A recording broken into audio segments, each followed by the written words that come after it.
We're going to be talking about food, one of my other favorite subjects besides sports. Chef Michel from Eurasia is here, and he's going to introduce us to his protege, Chef Dylon, who will be joining us live in studio. And you'll just have to imagine what it tastes like when they talk about their cooking.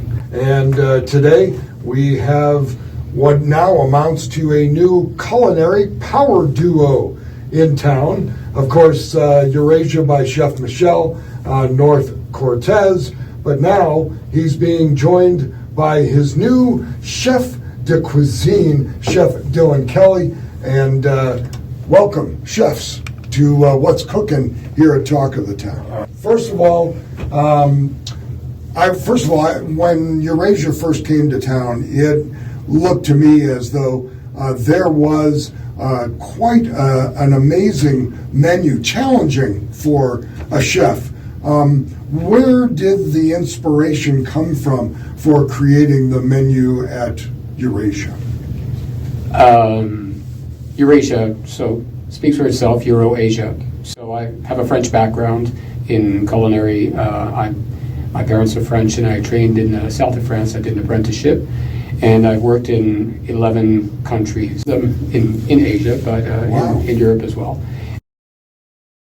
And so Eurasia was created about 3.5 years ago, and this is why we have dishes from all over, like Malaysian laksa, the famous Filipino sisig, we do Chinese steamboat, we can go to moussaka, and currently our best seller by more than a mile is really our Korean beef bulgogi. That's just, incredible how the public has received that. And we do piccata, so recently Nordic gravlax from Scandinavian countries. And we've also done Russian pierogies and paella as well. I worked in a Spanish restaurant.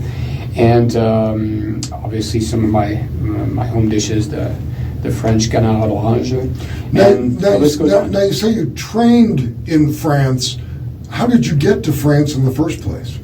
Well, I don't want to be a little smart aleck, but by plane for sure. My parents are French, so they saw a little chef, blooming really? There when I was a kid. So they sent me off to France when I was 16 years old, and my parents are from the southwest of France, close to Spain, very close to the holy city of Lourdes, and so I did an apprenticeship there for 2 years. Wow! And so your talent was recognized early on, and bravo to your parents for steering you in that direction. They obviously saw something there that was pretty special. Yes. Well, I was always fending for myself. My parents were obviously working, so they saw me do a few things here and there, and I was always interested. I was in the kitchen trying to help out my mom and doing some things. And my first crepes I made at the age of 9, so it's been quite a few years. So now, speaking of that, years, you've been here about 3.5 years, more or less, and now you have decided to bring in Chef Dylon. And so my question, first of all, is how did the two of you meet? Do you want to go first? I'll let Dylon answer that. So I had made a post on the local Prescott, Arizona page a few months back, and I posted my portfolio of pictures because I was kind of struggling to find something good and local in the area. So essentially, he reached out, and I came in. We talked for a period of, I think it was 2 months before we finally were It wasn't that long. Let's do this. I felt like that long. To you, it felt that long. Felt like an eternity. But that's how we met through Facebook, actually. Funny enough. So now, what had you done, chef-wise up until now, and what was it about Chef Michel, the person, or his depth of knowledge that kind of got you interested in joining Eurasia? So before now, I've kind of been all over the place. I'm born and raised Yavapai County. So Really? I'm from Jerome originally. That's where my family's from. So you know barbecue. Oh, I know barbecue, yes. So my roots definitely start here, cooking in the kitchen with my parents. My parents were both culinary experts. You know, Nice. My mom was really big front of house. She ran restaurants for a long time, and my dad is an exceptional pitmaster. So he's really good with the barbecue. I learned how to make a lot of stuff in the kitchen before I even was old enough to work in a kitchen. So I started with that, and then I came up here like 17. I got into doing sushi at like the local little sushi shop in Fry's, and at the time they were on like a J1 program, which is they hire people from overseas on a work visa. Okay. So almost everyone I worked with was like fresh off the boat, you know. So like half of the people didn't speak any English, and like I was learning how to make sushi from. So you people were like the only non-Asian in the group, basically. Yeah, I was the guy that had to talk to all the guests. So it worked out. I was with them for several years on and off, and then I went down to the valley and I worked at Shady Park for 2 years, where I trained under Chef Jared Lubin, who was from the Prescott area. Learned ramen really in depth. He trained several years over in Japan, so I got a lot of the overseas stuff kind of secondhand from people who had like been overseas. So as close to getting actual overseas training as you could get here in the States. And then eventually I worked my way over to the East Coast, and that's where I really got into like the molecular gastronomy, doing a lot of the different cuisines. I got a lot more into like European food.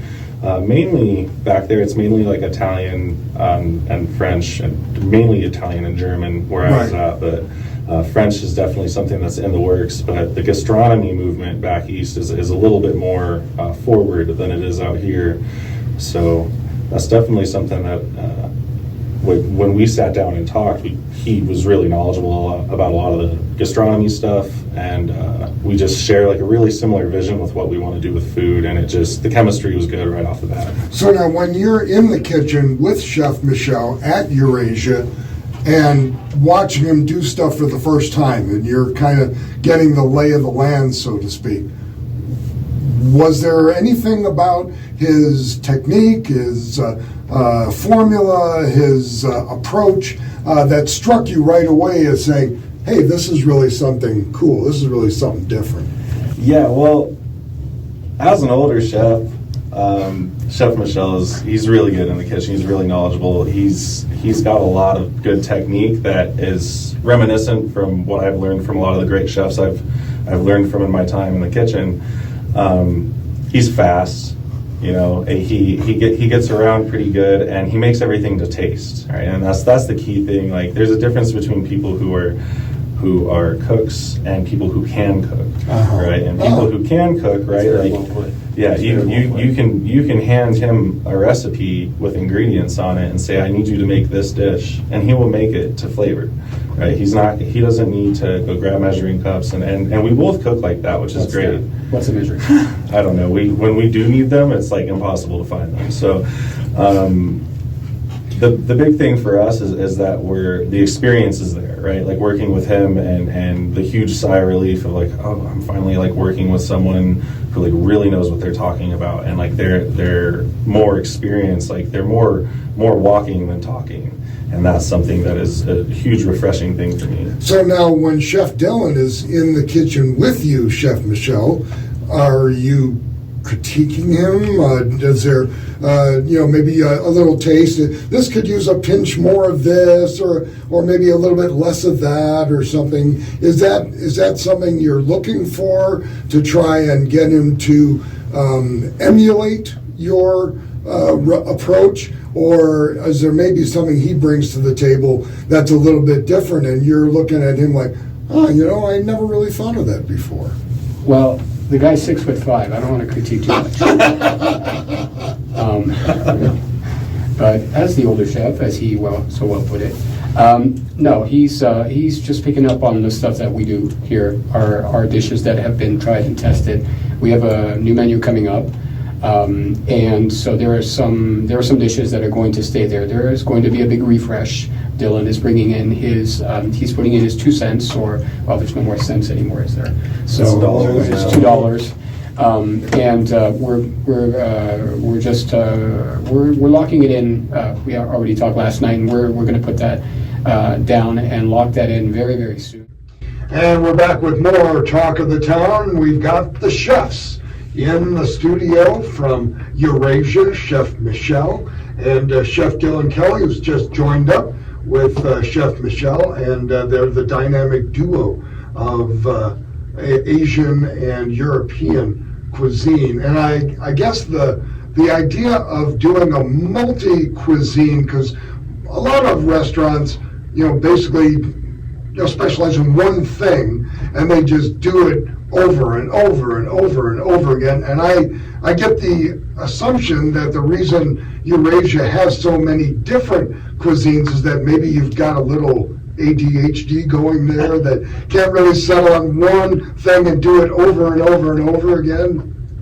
Well, I wish I could come up with a clever explanation for ADHD in a culinary way, but yeah, personally, I get bored very, very easily. I cannot do the same menu for 6 months even. This is why we have monthly buffets at Eurasia.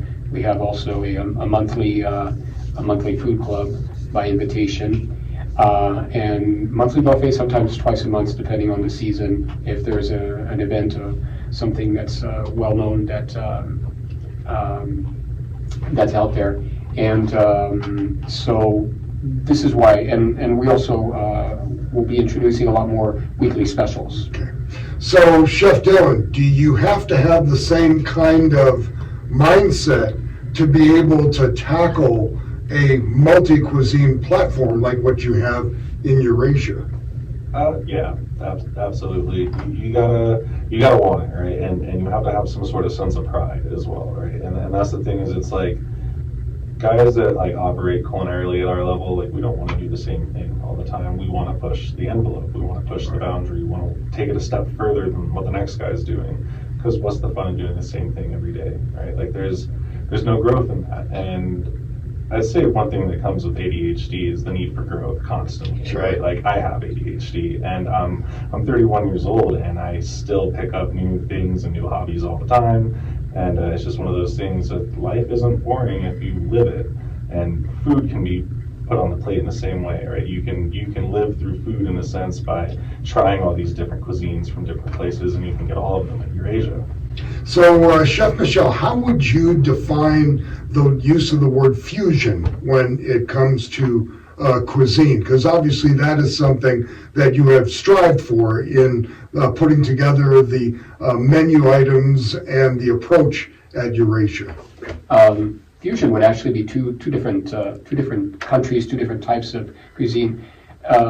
Currently, well, we weren't doing too much actual fusion. There's a few dishes, but now that Dylon has joined us, we're going to try to, especially on the specials, on the weekly specials. That's where we're going to try perhaps to do a bit more fusing the different, maybe Thai and Chinese, Thai and Italian, which I've done an Italian Asian fusion menu one time, so it was interesting. So that's where that's my take on the fusion. What if anything does Eurasia do consciously to accommodate dietary restrictions and things like that amongst its the visitors to the restaurant?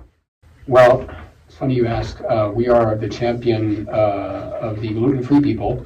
A lot. There is a gluten-free Facebook page here in Prescott, and the two admins, I believe they're quite good customers of ours. We have done, I believe, 2 or 3, if memory serves me well, gluten-free vegan buffets. So they do like us pretty much, and a lot of our dishes on the menu are gluten-free by default. Okay.